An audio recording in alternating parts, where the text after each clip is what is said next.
Hi there, thanks so much for joining me in the third part of Living Your Dream Life, the book that I played a role in writing chapter 3 for. I'm having it with editor Erica Glessing. Thanks again, Erica, for bringing us all together to make this book.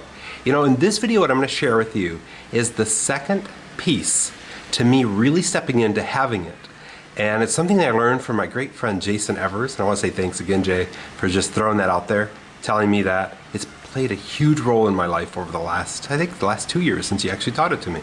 And I wrote about it in the book, throwing that out to my brother from another mother, as we call it, Jason.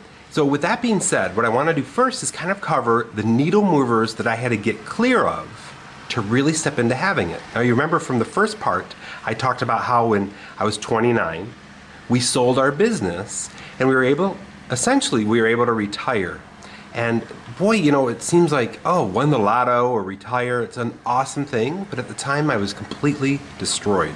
And it's really important for me to help you or someone you know or care about understand those distinctions. Okay, you might be set maybe financially, but on the other levels, you know, the physical piece, mentally, emotionally, all those things, what does it take to keep those dialed in as well? And just realize, you know, it's not all about money per se, although money's great in terms of giving you freedom, that sensation, and other things. But really, you can live a happier life every day if you have certain things in mind. So we talked about having a clear purpose and also being very clear about beliefs. What negative beliefs did I have that were holding me back? And boy, did I have a lot of them. So in the first video, if you haven't watched it yet, feel free to go back and watch it. I talked a little bit about that, and I gave you some challenges at the end. The second video, last week's video, we talked about going through and making sure we were clear on what a habit is. And thanks to Charles Duhigg, really clarifying what a habit is in his awesome book, The Power of Habit, they have three parts. The first, the cue. Second, the routine. Third, the reward. And us constantly asking ourselves, is this routine that I'm putting into play healthy for me, healthy for those around me, and is the reward something that benefits just me or those around me? Does that make sense? So if you want more clarity there, go back, watch that video. Great video. I filmed that in Aria Sky Suites in Las Vegas. Gave you a little tour of that if you remember. And this week what we want to talk about, and I'm going to read from the book for you, is the second step in getting clarity in terms of living into your dream life. To really understand what is it that the people who seem to really have life dialed in, what I like to call the high performers, do to really create that sensation. So the second step in my framework is mastering what I've been taught as the speed of implementation. The concept is simple. The impact has been, at least for me, profound. A huge thank you again to Jason for introducing me to it.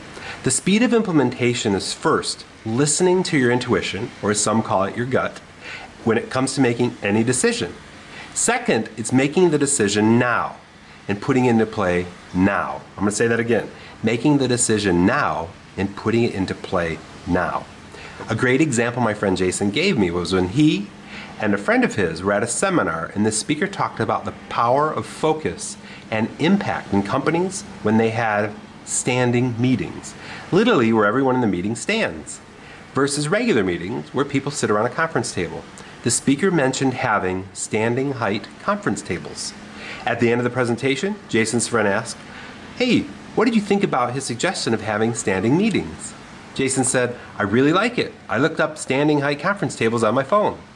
Jason's friend said, "I just ordered mine."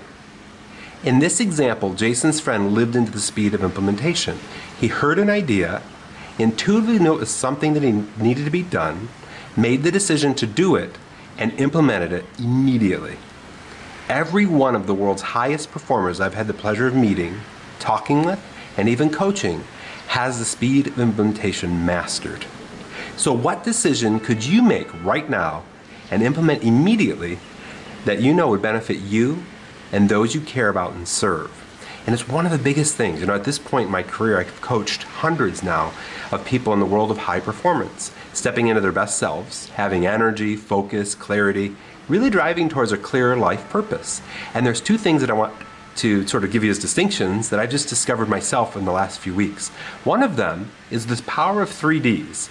And this is something that I teach to a lot of the people I work with. And it's when something comes into your life, you either do something with it, you delegate it, or you delete it. And even when I get the mail, I go down and get the mail, bring it up, I look at it, and it's on the way up. I'm looking at it. Do I have to do something with this? Does this forward my life mission? Or is it just a distraction? So I either throw it out or put it to be handled as I get back to my office.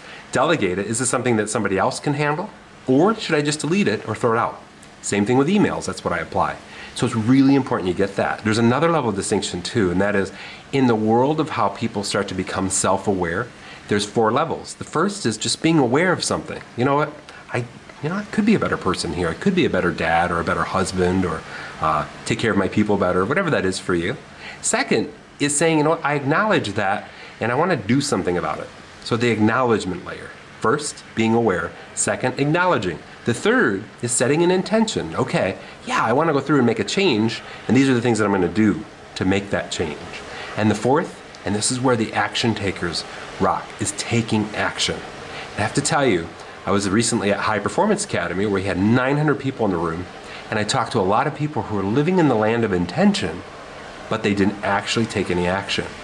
When you get down to it, it's the action takers that make shift, change, positive movement in the world.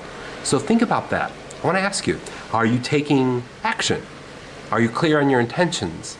Are you clear on moving your life forward, what that looks like for you, how you serve, what you do in that regard? So for me, it's real simple. I help people in life, in business, and in the internet. I've been blessed to be in the internet business for 25 years, helped a lot of businesses create a lot of great success online. So when people come to me, I'm doing one of two things. I'm either helping them improve their life somehow, or I'm growing their business with them somehow, or both. Sometimes people have a limiting belief, and they've been in business 18, 20 years, and they're like, this one belief is holding them back from their next breakthrough, and they've been carrying that around with them for a long time. So with that all being said, I hope this helped. I can't thank Erica enough for bringing us all together to get this book. I'm having it put together. There's 18 of us in the book. We have all our own chapters on what that one thing was that took us from living a life here and then really having the sensation, making a shift to have the sensation of having it. With that all being said, hope you have a wonderful day. You know I'm here to help improve your life, grow your business, authentically, purposefully today. Take care. Bye-bye.